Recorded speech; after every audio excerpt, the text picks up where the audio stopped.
षष्ठ पाठ सदाचारः आलस्यं हि मनुष्याणां शरीरस्थो महान् रिपुः।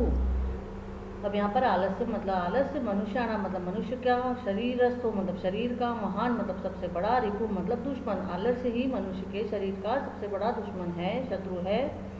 नाच्युद्धम समो बंधु कृत्वायम नावसीदति। यहाँ पर न और उद्यम समः इन दोनों को जोड़कर ये शब्द बनाया गया है। अब यहाँ पर उद्यम समः का मीनिंग होता है परिश्रम के समान, है ना। बंधु मतलब मित्र, कृत्वा मतलब कर कर, और यहाँ पर नावसीदति ये भी न और अवसीदति दोनों को मिलाकर बनाया गया है। अवसीदति का मीनिंग होता है दुखी होता है ना।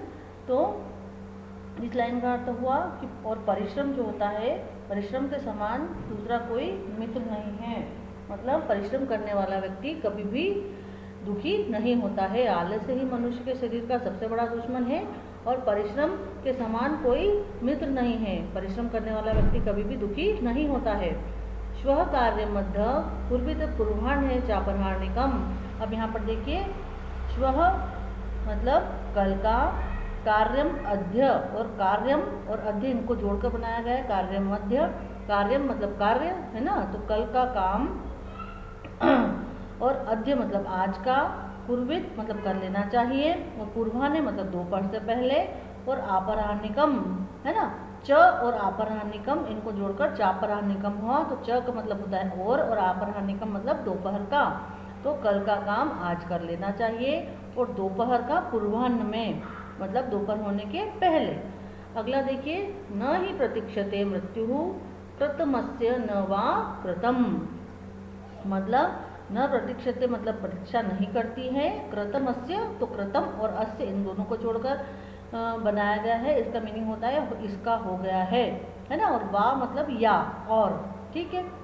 तो यहाँ पर इस लाइन का मीनिंग हो जाएगा कि मृत्यु किसी का भी इंतजार नहीं करती है कि इसका काम हुआ है या नहीं, ठीक है। तो कल का काम आज कर लेना चाहिए और दोपहर का काम पूर्वाह्न में मतलब दोपहर होने के पहले ही कर लेना चाहिए। मृत्यु किसी का भी इंतजार नहीं करती, किसी की भी प्रतीक्षा नहीं करती कि इसका काम हो गया है या नहीं हुआ है, अर्थात इसने काम पूरा कर लिया है या नहीं किया है, ठीक है।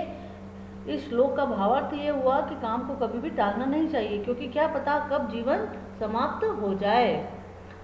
सत्यम ब्रूयात प्रियम ब्रूयात न ब्रूयात सत्यम प्रियम, प्रियम च नानृतम ब्रूयात एष धर्म सनातनः। तो सत्यम ब्रूयात प्रियम ब्रूयात न ब्रूयात सत्यम प्रियम।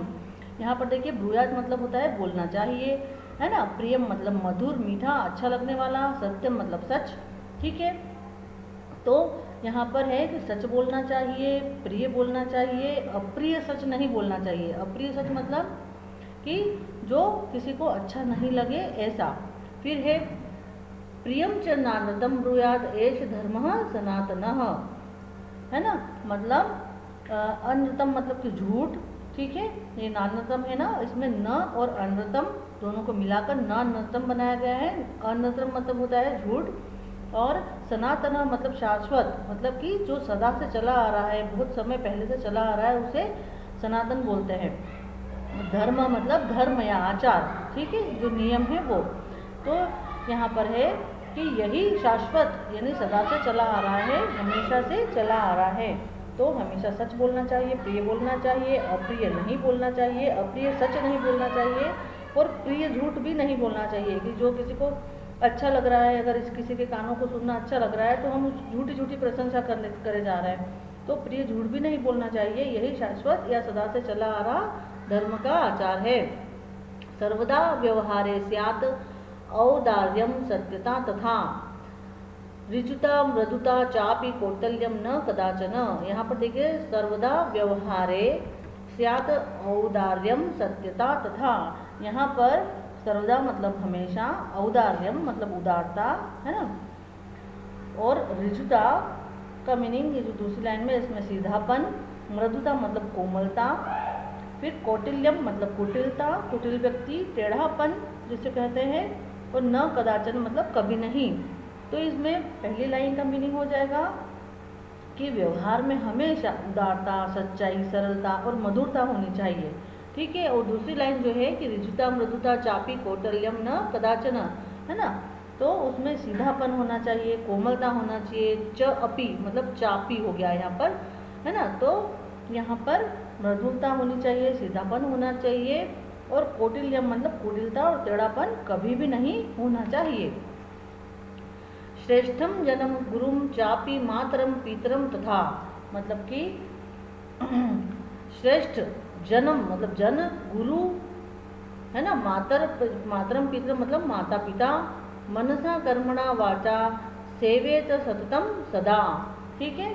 मतलब वाचा मतलब वाणी से, मनसा मतलब मन से, कर्मणा मतलब कार्यों से, सततम मतलब कि हमेशा निरंतर, सदा मतलब हमेशा, सेवेत मतलब सेवा करनी चाहिए।